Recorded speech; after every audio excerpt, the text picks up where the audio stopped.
লাল হলুদ গল্প। লাল হলুদ গল্প আমি ইস্টবেঙ্গল নিয়ে একটা আলোচনা করব। আমাকে গতকাল আমার পরিচিত এক ইস্টবেঙ্গল ফ্যান বলেছিল, দাদা ওই যে ওই একটা ছেলে আছে না, মানে যে টুইটারে এটা সেটা অনেক কিছু লেখে, তো আজকে একটা আজ না মানে কি একটা দিনে বলেছিল একটা চ্যাট শোতে আসবে, তো তাহলে যে ঠিক আছে দেখবো কোন। তো আজকে দেখছিলাম মানে একটু আগে চ্যাট শোটা, তো এত বাজে বাজে আলোচনা হচ্ছে যে আমার বন্ধ করে দিতে হলো মাঝপথে। মানে হার্ডলি শোনা যায় এত উল্টোপাল্টা কথাবার্তা। তো সেখানে একটা দুটো টপিক নিয়ে উল্টোপাল্টা যেসব আলোচনা হচ্ছিলো সেইটা নিয়ে একটু বলবো, কেননা আমার মনে হয় মানে অশিক্ষিত ব্যক্তিরা যখন জ্ঞান বিতরণ করে তখন অন্য পক্ষের দরকার একটু মানুষকে একটুখানি শিক্ষিত করা বা সজাগ করা, সাবধান করা।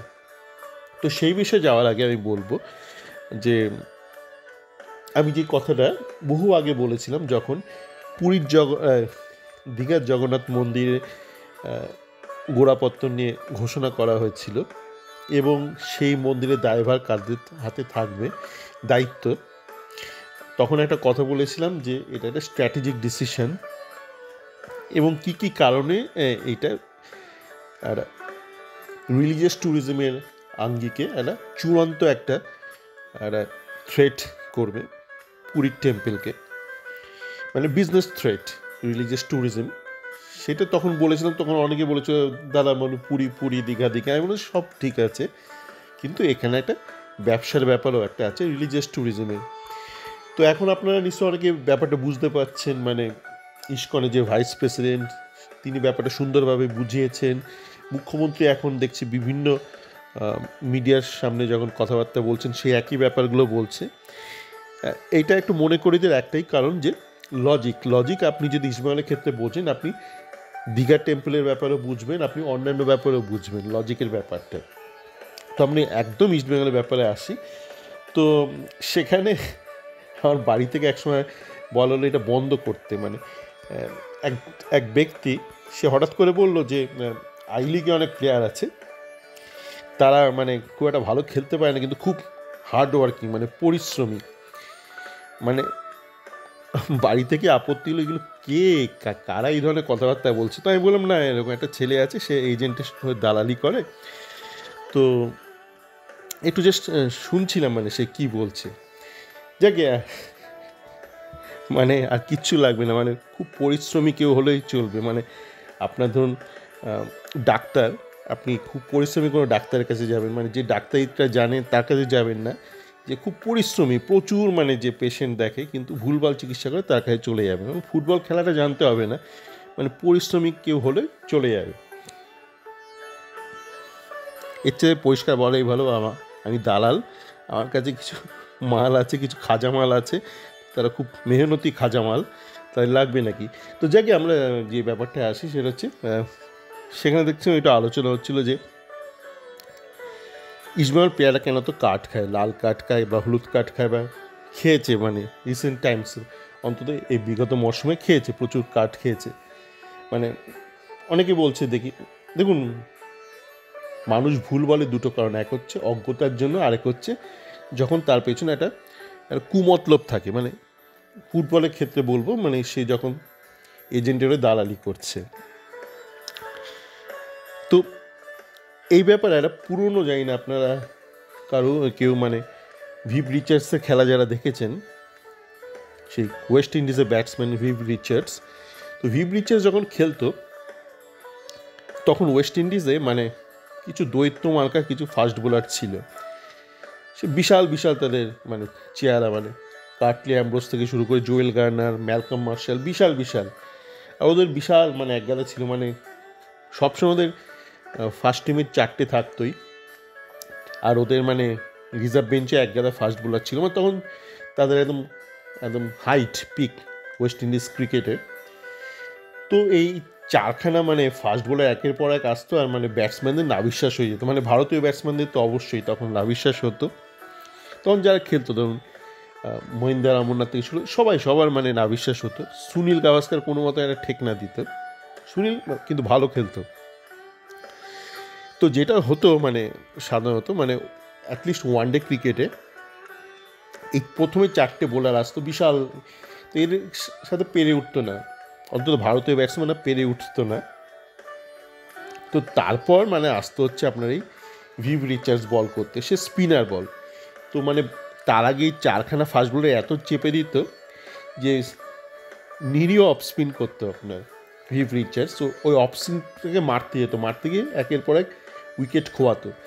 তো এই যে আগের ড্যাম্পিংটা করে দিয়েছিল হচ্ছে ফাস্ট বোলাররা, যেটা এখন আপনারা যুদ্ধে দেখবেন করে, যে এয়ারফোর্স যায় গিয়ে পুরো বম্বিং করে দেয়, কার্পেট বম্বিং করে দেয়, করে পুরো আপনার বিপক্ষকে ছিন্ন ভিন্ন করে দেয়, তারপর পদাতিক সেনা সেখানে ঢোকে। তো এয়ারফোর্স যেই কাজটা করতো সেইটা ক্রিকেটে করতে হচ্ছে আপনার এই ফাস্ট বোলার ওয়েস্ট ইন্ডিজে। তো এই ক্ষেত্রে যেটা হয় একটু মানে অনেকটাই একরকম, কিছুটা অন্যরকম। ইস্ট বেঙ্গলে অস্কারের আন্ডারে কোনো সিস্টেম নেই, মানে কে কীভাবে খেলবে কিচ্ছু জানে না, অস্কার পরিকল্পনা না করেই নামিয়ে দেয় সবাইকে। তার ফলে কী হয়, এই ছেলেগুলোর একটা স্ট্রেস তৈরি হয় এদের মাথার মধ্যে। এবং আপনি বলতে পারেন তাহলে খেলা শুরুর দিকে কেন এটা করে, খেলা শুরুর দিকে এই জন্য করে যে এটা একটা কন্টিনিউয়াস প্রসেস। মানে অস্কার যে খেলাটা খেলাতে পারে না, একটা সিস্টেম, একটা পার্টিকুলার সিস্টেমে বা প্লেয়ারদের সাথে যে একটা সুন্দর একটা সিনক্রোনাইজ করে একটা সিস্টেম তৈরি করবে, এটা দিনের পর দিন হয়। তো তখন আমরা আমাদের ভাষাতে বলি মানে ফ্রিকিং আউট, ই ফ্রিকড আউট। এটা খুবই হয় আপনার ধরুন কোনো একটা প্রজেক্টে, যে প্রজেক্টটা লিড করছে বা বস, সে যদি একটুখানি ওই ধরনের একটুখানি স্ক্রু ঢিলা পার্টি হয়, তখন কিন্তু একটা টিমের মধ্যে একটা স্ট্রেস তৈরি হতে থাকে, একটা স্ট্রেস অ্যাকুমুলেট হতে থাকে। তারপর ফ্রিকিং আউটটা ওইটা নির্ভর করছে কে কখন ফ্রিক আউট করবে।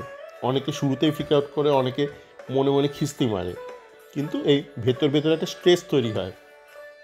তো আপনাকে এটা জানতে হবে যে লাল কার্ড হলুদ কার্ড খাচ্ছে কী কারণে খাচ্ছে, প্যাটার্নটা আপনাকে বুঝতে হবে।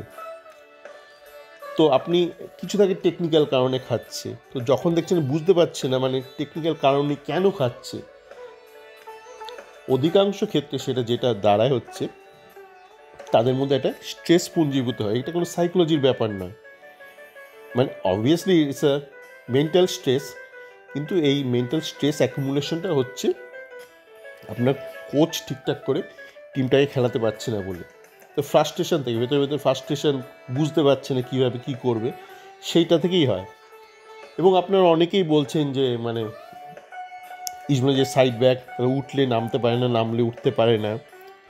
এখানেও আপনাকে ভাবতে হবে যে আপনি কোন সিস্টেমে খেলছেন, মানে আপনি ইনভার্টেড উইঙ্গার নিয়ে খেলছেন নাকি আপনি রেগুলার উইঙ্গার নিয়ে খেলছেন। মানে আমি খুব সহজ করে বলছি, ধরুন আপনি ইনভার্টেড উইঙ্গার নিয়ে খেলছেন, তাই তো? তার মানে আপনার যে বাপায়ের খেলোয়াড় সে ডান দিকে খেলছে, রাইট উইংয়ে খেলছে, লেফট ফুটেড প্লেয়ার। তো লেফট ফুটেড প্লেয়ার সে অবশ্যই মানে ডান পা দিয়ে ইনসুইং করতে পারবে না। Left footed winger, inverted winger, সে ইনকাট করবে, ভেতর দিকে ঢুকে আসবে। আর আপনার যে রাইট ব্যাক রয়েছে সে ওপর দিকে গিয়ে সে ডান পা দিয়ে ইনসুইং দিয়ে ক্রস করবে। কিন্তু সে যখন ওপরে উঠবে তখন কিন্তু তার জায়গাটা নেওয়ার কথা হচ্ছে যে আপনার ইনভার্টেড উইঙ্গার, উইং হাফ। সে তার কাজটা করলে আপনার মনে হবে না যে উঠলে নামতে পারছে না। তো এই অঙ্কটা কিন্তু গণ্ডগোল হচ্ছে। আপনার ধরুন আপনি বিষ্ণুকে খেলাচ্ছেন, তার সাথে একটা কম্বিনেশন একটা সাইড ব্যাককে খেলাচ্ছেন। তো সেই সাইড ব্যাক যখন উঠে যাবে ওপরে ক্রস করার জন্য, সে ক্রস ঠিক ভুল সেটা অন্য ব্যাপার, তো সে যখন উঠবে সাথে সাথে সে কিন্তু নামতে পারবে না, সেটা ফিজিক্যালি পসিবল না। তো আপনার সিস্টেমেই রাখতে হবে। সেক্ষেত্রে আপনার বিষ্ণুকে ড্রপ করে কিন্তু প্রোটেক্ট করতে হবে উইং ব্যাক পজিশন, বা আপনার যে সেন্টার ব্যাক খেলছে, যে ওই দিকে সেন্টার ব্যাক খেলছে, ধরুন আপনি বিষ্ণু লেফট উইংয়ে খেলছে, তো আপনার যখন লেফট ব্যাক ওপরে উঠে গেল একটা ক্রস করার জন্য, ক্রস ঠিক ভুল সেটা আমি যাচ্ছি না, ওই সিস্টেমের কথা বলছি, যখন সে ওপরে উঠে গেল তার জায়গাটা তো খালি হয়ে গেল, তো সেই জায়গাটা থেকে কাউকে তো ডিফেন্ড করতে হবে। কে করবে সেক্ষেত্রে? এটা আপনার হয় বিষ্ণুকে করতে হবে, নয়তো আপনার যে লেফট সেন্টার ব্যাক আছে তাকে বাদিকে সরে গিয়ে সেটা করতে হবে, প্রোটেক্ট করতে হবে। তো এইগুলো ছকের ব্যাপার আছে। এই ছকগুলোই যখন হয় না তখন আপনার মনে হচ্ছে এ উঠে এ নামতে পারছে না।